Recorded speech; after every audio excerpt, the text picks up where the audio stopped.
traveler to Denver Airport, Colorado, is in for a scary experience. This airport has been the subject of many questions due to the unexplainable symbols, images, and stories that have surfaced.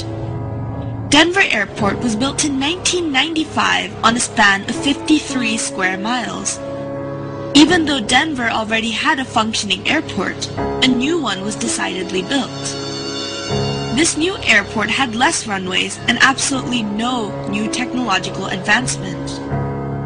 The only thing that this new airport has that the old one didn't is a strangely large amount of space. When looking at an aerial shot of the new airport, the layout has shocked many. Denver Airport's runways have been situated in such a way that resembles a Nazi swastika. Not only has the shape of Denver Airport been called to question, but also what is located inside. But who is in charge of all the weird nuances at this airport? The general consensus is that it is the New World Order. But who are the New World Order? Well, they are an elite group of individuals that include many of the world's wealthiest people, such as well-known political leaders and those related to the British Crown. But their main goal is to create one united world government that has no regional boundaries. But this would only be possible in one way, and that is to commit a mass genocide and narrow down the world's population to 2 billion people. Their reasoning for this thought is because there would be more control. Denver Airport has a myriad of symbols that are correlated to the New World Order. There is a dedication stone in the airport that mentions the New World Airport Commission. However, there is no such thing. The New World Airport Commission is made up and was never created. One can only assume that it is alluding to the New World Order. Also, there is a plate on the floor that shows the symbols AUAG. Some may say that this is related to gold and silver. However, one of the sponsors of the airport discovered a new deadly strain of hepatitis known as Australian antigen, and this is also symbolized by AUAG.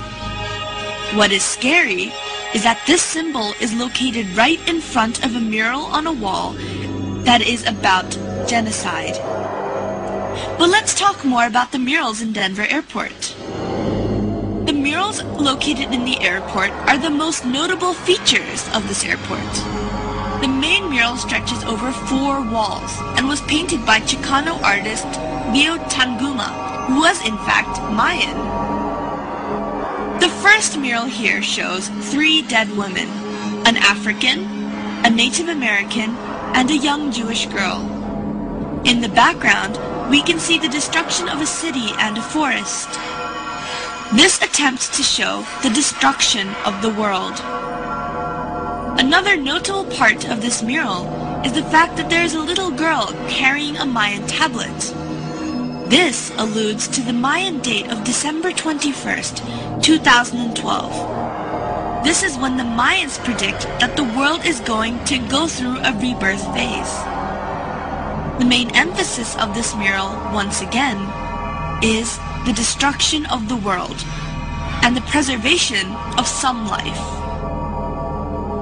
The second mural shows a huge military figure wearing a gas mask and holding a machine gun and a sword. This sword is stabbing a dove, which is the symbol for peace, and implies that peace will be destroyed. There are grayish waves emanating from the figure, and these waves represent death, or in this case, a poisonous gas that has killed everyone in its path.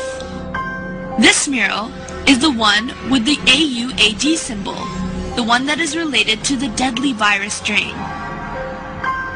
One can also see a line of weeping women holding their dead infants, and a group of dead children on a pile of bricks.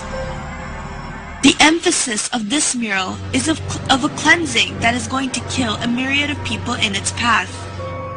However, interestingly enough, This mural has been painted over.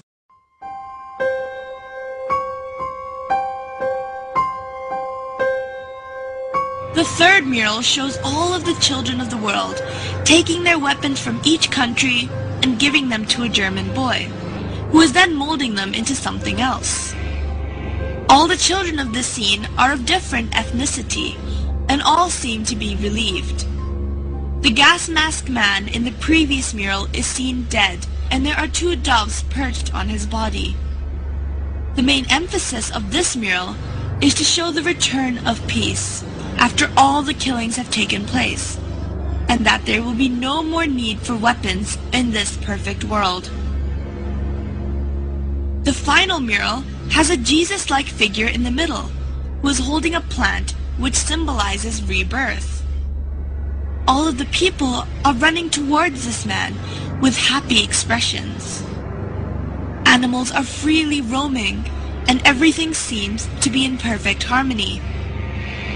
This final mural alludes to a new Garden of Eden, where the world is perfect size, and everything could work together in peace after the genocide that has taken place.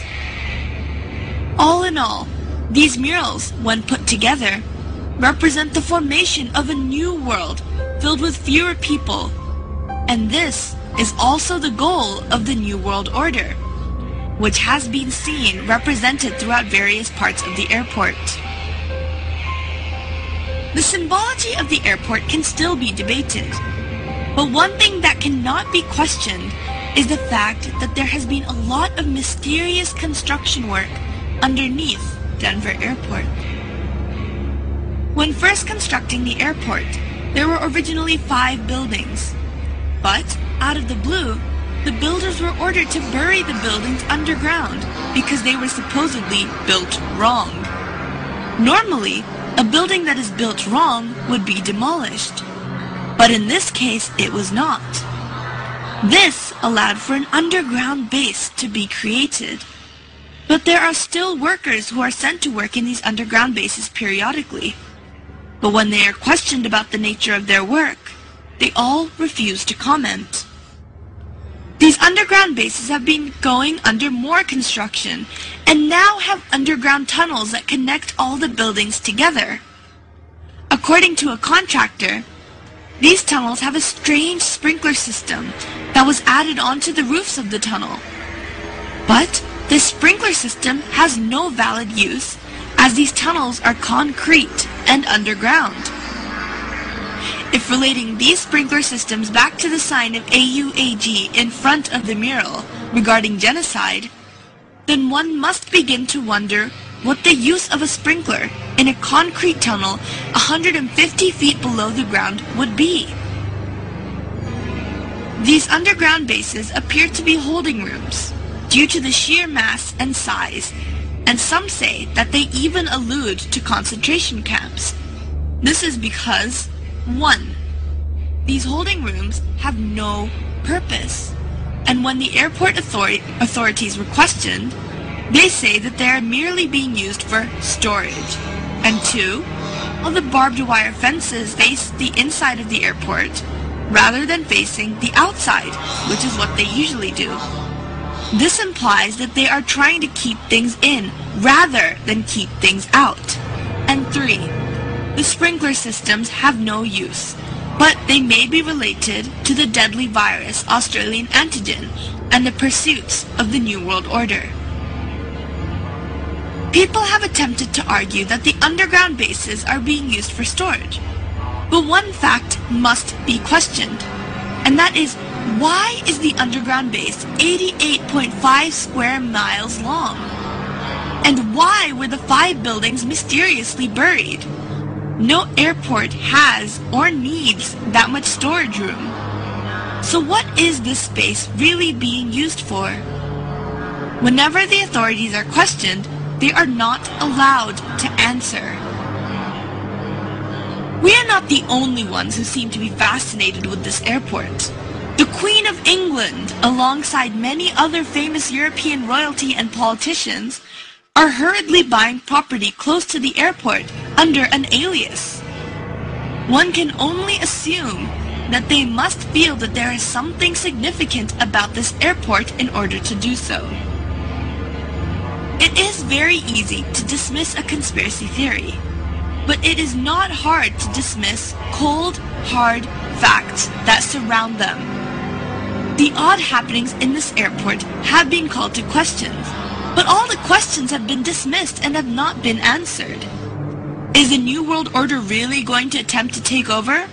And if they are, does that mean that our own government is involved? Research nowadays can only do so much. Now, only time will tell. This is Zara Malik, News and Views.